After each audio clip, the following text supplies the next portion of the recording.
Welcome to the Final Frontiers radio show, where we spotlight inspiring missionary endeavors around the globe. Stay tuned to hear how you can personally get involved helping the Lord's frontline soldiers effectively advance the gospel where it has never been preached before. Today we're going to talk about a national preacher named Gagula in Uganda, Africa. We're going to discuss the Timothy Project about young men that the national church planners are training, and we're going to have an interview with the Enskayas, who are missionaries to the country of Ukraine. I'm Daniel Nelms. And this is Joshua Martin. Josh, you were just recently in Kenya, and you took a trip over the border into Uganda to see some of the work that's going on there that we're supporting. Tell us about that area.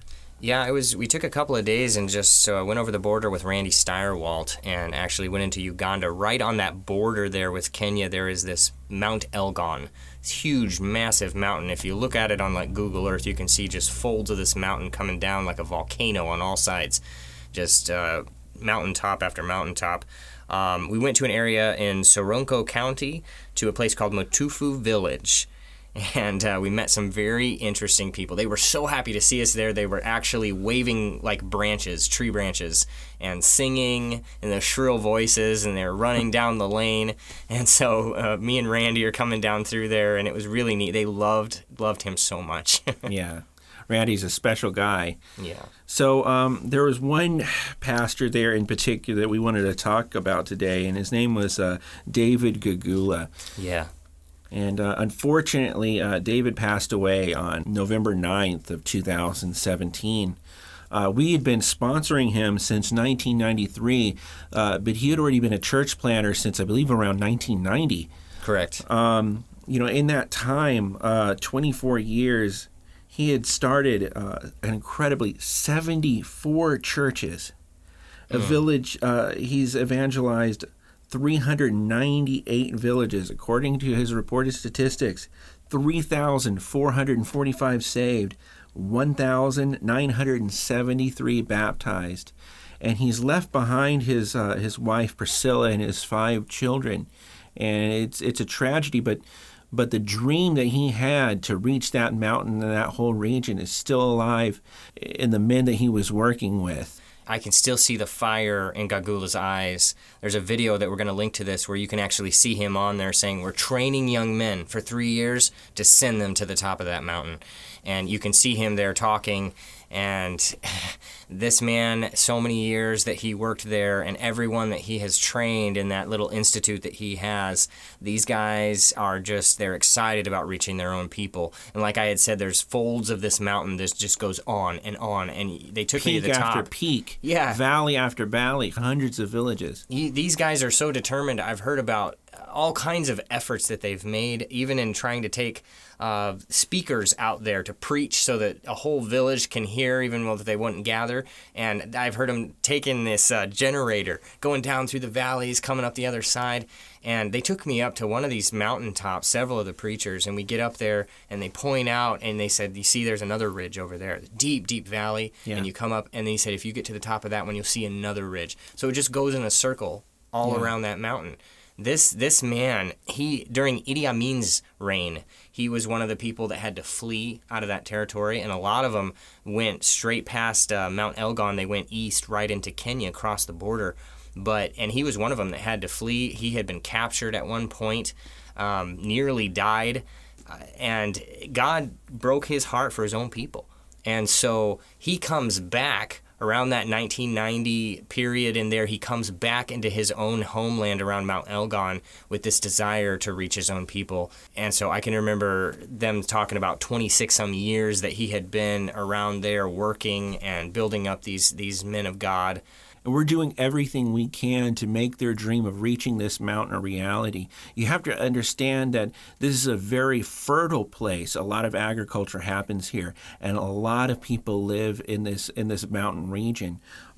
We've been able to provide them recently with 2 power packs that they're able to use. So now they don't have to lug that heavy generator up and down these mountains and valleys anymore. They have lightweight solar-powered gear that they can take, and we're hoping that will be a real blessing for them. On the lines of Brother David, Now that he's passed away, a lot of people don't know this, but our preachers have what we call a death benefit policy. It's not any kind of insurance or anything like that. It's provided by funds that have been given through sponsors like you. In his case, his family is about to receive a lump sum of around $1,200, which is a year's salary in Uganda. So that's a lot of money that they're going to be able to get to help them through this transition. Not only that, we're going to be supporting their family for at least the next 2 years at the same level that we were supporting Pastor Gagula. So we're hoping that will be a blessing for them. I've been in these preachers' homes, and I see the way that they live. Up in those mountains, I would go to some of them, and I know one guy who had been there for so many years, many years, and he had no support whatsoever. And when it rains around there, you can't use motorbikes. I mean, I myself have been on one when it slipped in the mud and fell because the rains are so bad, and the mud, they try to put this material down every year, but these guys have to hike.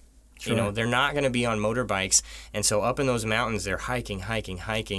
And I've seen the condition of their homes and seen what they eat. And the preacher, not even having any money, if he does get anything from crops or anything he does, he's trying to help the people around him. I met someone with a broken hip, this lady he was taking care of, and another man, he's trying to buy medicine for malaria that the guy had. I was in their churches, and I don't think I ever saw a church in those mountains that was finished. I mean, they'd put rocks, they'd haul rocks up and try to shove it down in the sides of the walls.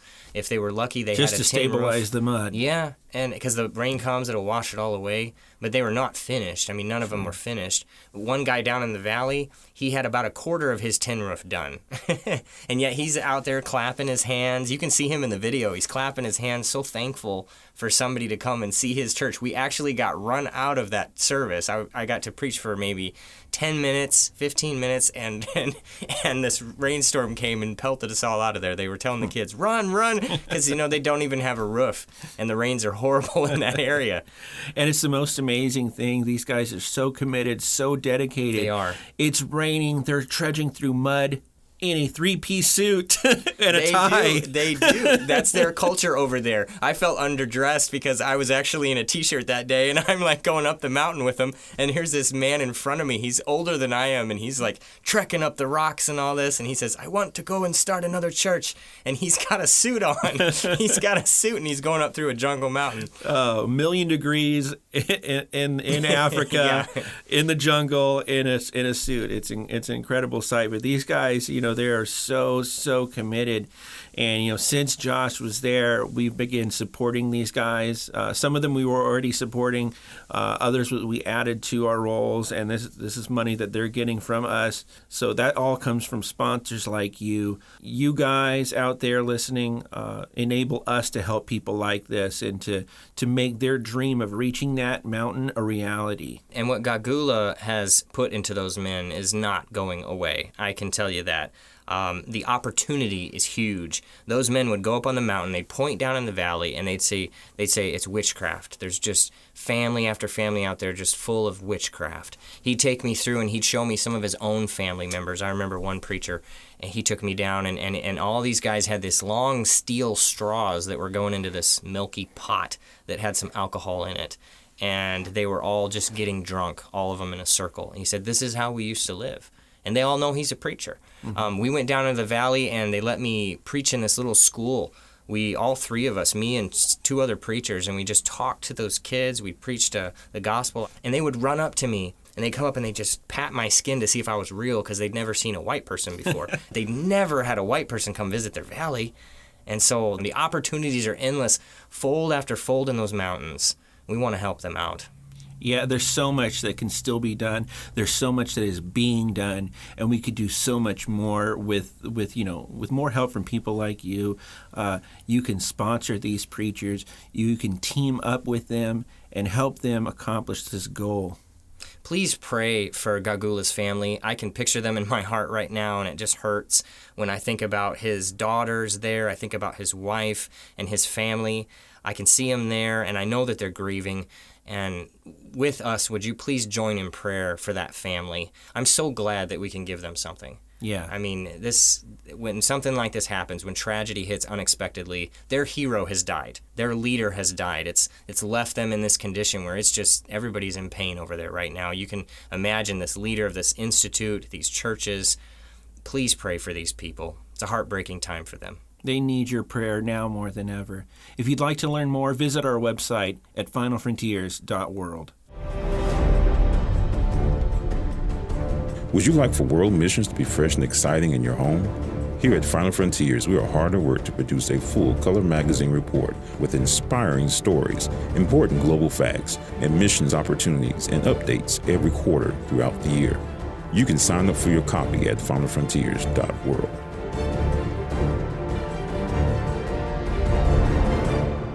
Hi, I'm Daniel Nilms. And I'm John Nilms. Today we're going to talk about the Timothy Project. I remember when we got this started, we had been supporting so many national church planners out there, and there was this big need, this huge hole in our ministry. Why don't you tell them a little bit about that? Well, from day one, when we began back in 1986, I noticed that the preachers we were supporting had young men working with them, and they referred to them as their Timothys. I had never heard that term before. And these were just men that they were training for the ministry like Paul trained Timothy. They lived with them, ate with them, walked down the trails with them, and learned how to preach by listening to these men preach. And it became obvious what a great need this was. I know after my first trip to the Akha in Thailand, I went back about 6 months later, and they had a chart they had put up in their church with drawings of little bamboo huts, and each one had a name. And I asked them, what is that? And they said, those are the churches we've started since you were here. And there were 40 or 50 of them up there, and it all showed it like the trails that led back to their main campus, if you want to call it that.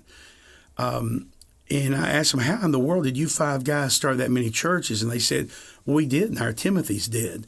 So they would teach these men, young men, and then they'd send them out into the jungles to find a village to preach in and establish a church. And that's one way the gospel has spread so rapidly. And there are dozens, if not hundreds, of different ministries that support Bible schools and correspondence courses and things like that. What makes this a little bit different than that? Well, I think all those are excellent and very, very worthwhile and needed. But from the beginning, I did not want to get involved in supporting students, and we made that an issue in our ministry. I would always say to church, we don't support novices, so we don't support students. And the reason for that is, even myself going to a Bible college in the States, there are many guys that I went to school with who were studying to be preachers. They were going to turn the world upside down. And yet 5 years out of Bible college, and they weren't even in the ministry anymore. And as I began to travel in other countries, I began to see that many times young men would enroll in a Bible college to get a diploma. And when they graduated, they weren't even in church anymore. They just needed a diploma from a college to help them get a better job. And I didn't want to ask people in America to support a guy allegedly as a preacher who turns out to be a businessman later. Nothing wrong with being a businessman, but if you're supporting a preacher, you want him to be a preacher. So for that reason, I was always shy until it became apparent to us that the Timothys that were working with these preachers we support were going hungry, didn't have sandals to wear, didn't have a shirt to wear, whatever the case may be. And we felt primarily through your prodding that maybe we need to set some funds aside to help some of these guys as well. And since so many people will enroll in a Bible college and never do anything after that, how do we make sure that they will continue to be in the ministry? Well, with Final Frontiers, we're all about accountability. And the way we do that is we screen those that we call Timothys. For example, in order to qualify as a Timothy in our ministry, you have to fill out an application, just like a preacher does. And one of the requirements is that you have to have already started at least one church. Now, that's important because there are hundreds of ministries similar to ours doing an excellent job who support national pastors because the pastors are hungry, they need it. Well, at Final Frontiers, we don't support a man just because he's a pastor. We support him because he's a church planter as well as being a pastor. Well, the same thing holds true with Timothy's. We're not supporting just 15 and 18 and 20-year-old guys who say they want to be a preacher someday. We have a requirement that they have to have already started a church to even be considered as a Timothy. So bottom line is our basic requirement for a student is higher than most ministries have for one of their supported preachers. And I kind of like it that way. And how do we maintain this accountability? Well, everything goes to the national leader. Or in this case, you might say we keep up with the Timothys through their Paul. So every man submits to us a list of Timothys he wants, the applications. These are men he's already working with, or else he wouldn't be submitting them to us. He makes sure they get the funds that we send, which is not nowhere near what we give to a national church planter. This is just money to help them buy them a bus ticket, buy them some tracts, that sort of tools that are going to help them in their ministry to learn to be an ordained preacher of the gospel. And then they have to fill out report forms as well that get sent back to us. Families don't support a Timothy, and churches don't support a Timothy. But we, as a ministry, still need to be able to keep up with these guys. How many villages are they evangelizing? How many churches are they starting? How far along are they in their education? Are they completing their courses? Are they dropping out? And so we rely on the leadership of the national pastor to administrate that over his Timothys that he's training. And how is the Timothy Project funded? Well, it's primarily funded just through people who give for that. It's not a budget item for us. So really, if we got $1,000, we're going to help X number. If we had $1 million, we're going to help 1,000 times more than that. When we send money overseas to a group of preachers every quarter, we send with that X amount of dollars that we've designated for their Timothy's ministry or their Timothy's funding. And frankly, it's not much in most cases, but it doesn't have to be a lot per preacher. As I said, it's not to feed their families. It's to give them transportation to get back and forth to their classes or to go out and evangelize another village. And even Josh Martin, who's been to Africa and India and other places filming for us, many times some of the guys accompanying him on these journeys into the jungles are Timothys.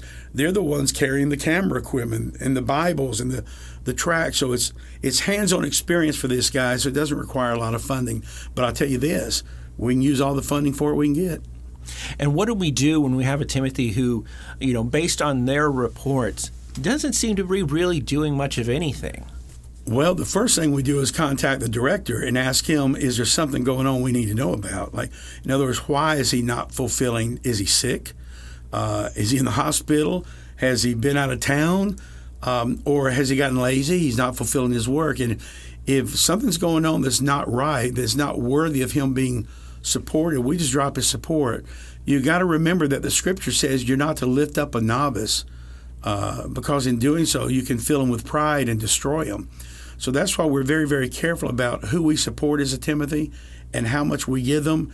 And we kind of put the yoke on their neck. They got to perform and they're going to get this support. And if not, we cut it away and give it to somebody who really deserves it. Now, we started this project in 2012. We only had about 10 students at the time. Fast forward to present time, we've got about 300. What exactly are they doing right now? Well, the Timothys really fulfill a vital function because anybody who follows our ministry knows that we do a lot of church planting. I mean, daily there's churches being planted. And how can one national preacher pastor that many? And I know one guy in India who pastors 14 churches. So he goes to every church once every 2 weeks. And some people might not like that, but because he now has Timothys, he can leave a Timothy behind in each church while he's using his gifts from God, going out planting more works.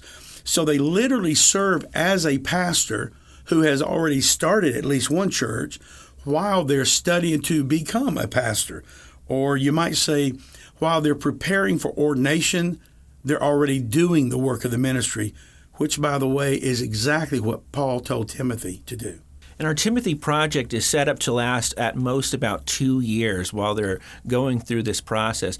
And after that 2 years, we don't always support these guys. They don't always transition to be a supported church planter because maybe they fell out of the ministry, or perhaps their gift is evangelism, and we don't support evangelists. We only support church planters. Well, the Timothy Project gives us the ability to have a 2-year period to work with good men who love Christ and are hard workers.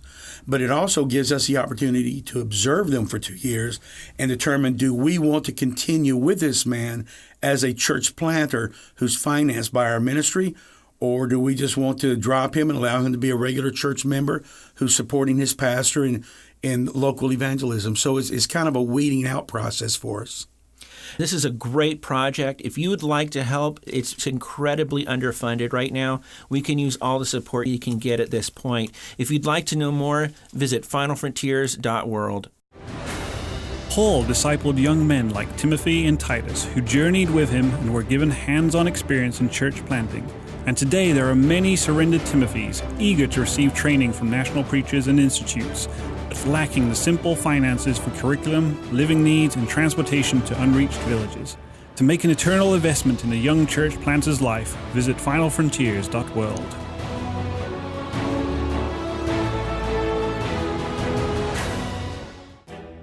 Did you know that at any given moment, 51% of people online are communicating in either Mandarin, Chinese, or English? Now let me ask you logically, of the other 49% who speak other languages, how many of those do you think have a driving desire or need to learn Mandarin compared to learning English? In these final years before our Lord's return, He has allowed man to make a tool whereby any of us, and in fact all of us, can literally go into all the world without ever leaving our homes. This Great Commission tool is called the Internet. Rather than chatting endlessly on frivolous topics, why not intentionally give a few minutes of your online life to seek out English speakers with whom you can develop a relationship and share the gospel? Make yourself available on sites like italki.com or those found at myenglishteacher.eu. And you can refer to our show notes on our website for more information. Many students and business professionals are online right now looking for English speakers with whom they can practice conversational English by chatting or texting. Communicating with them daily or weekly will open the door for you to develop a friendship. Your pastor or a good mission board can help you find a missionary in their country with whom they can visit and practice their English face-to-face. In time, many will gain full exposure to the gospel, profess Christ, and become a witness in their own lands. The Holy Spirit miraculously connected the evangelist Philip with an Ethiopian civil servant who had an interest in Christ. The result was his conversion and the spreading of the gospel throughout his country. If God could use Philip so mightily on the footboards of a chariot, think how He can use you on the keyboard of your computer. I'm John Nelms. And to learn more about missions, order a copy of my book, The Great Omission, on our website at finalfrontiers.world.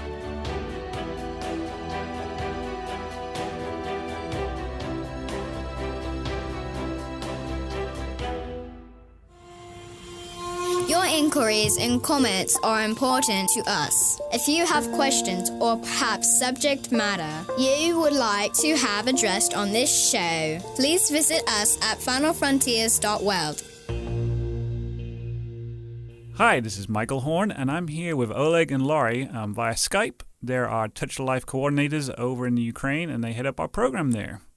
Can you give us the background story on some of the children that are being helped by Touch of Life? Расскажи там, если... Я расскажу. Да, расскажи. I'll tell you about several of our kids who came from bad backgrounds. They came to us dirty, hungry, and hooligans. We call them hooligans. 3.5 years ago. 3.5 years ago in September. They were problem kids in their schools. Nobody wanted them in their class.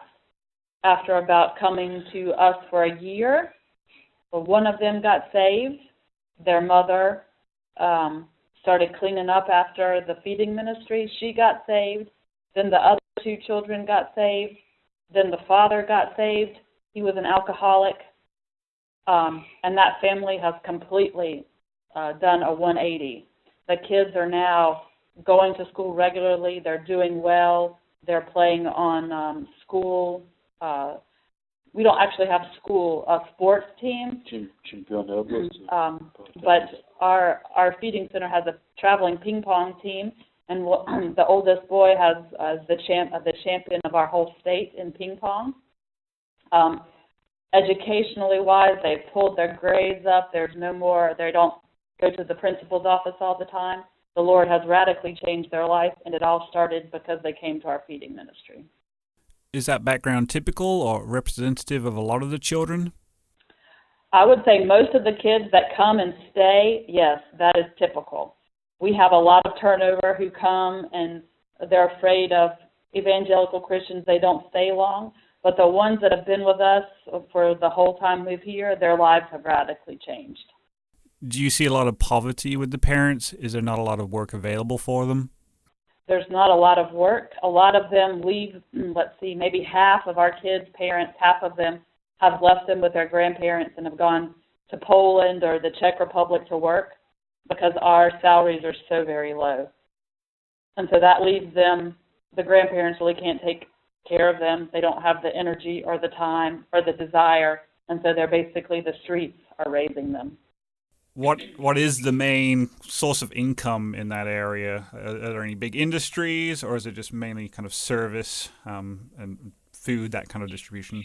We have service industries, small businesses like buying food in one region, selling it in the other, and then we have 3 factories. But the average salary in this area is about $100 a month. What is the typical income need for a family to be able to rent somewhere to live, have enough money for food, and the basic living expenses? If you want to rent an apartment, a 2-room apartment, this is just 2 rooms and a kitchen, will be about $125 a month.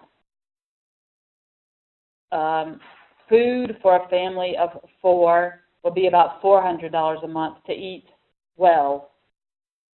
So people, and that's why probably half of our city, one of the parents goes to Europe for some menial work, and they get paid about 500 euros maybe, and then they'll be there for 3 months and come back and live on that for the rest of the year.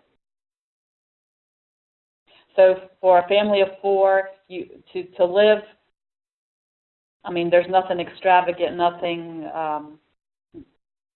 extravagant. If you rent an apartment, utilities, you need around $500 to $600 a month just for food and utilities. That's not including clothing, shoes, the extras. But the average salary around here is around $150 a month. Have you had any children impacted by the aggressions from Russia? All the children that we have had have either gone on to Poland or gone back to the, we just had one family recently move back to the war zone because they couldn't keep up with rent and living expenses here. They couldn't make enough money, so they went back to the war zone just recently. Do you have any other special story of any children that stand out? From the war zone? Or anywhere in general?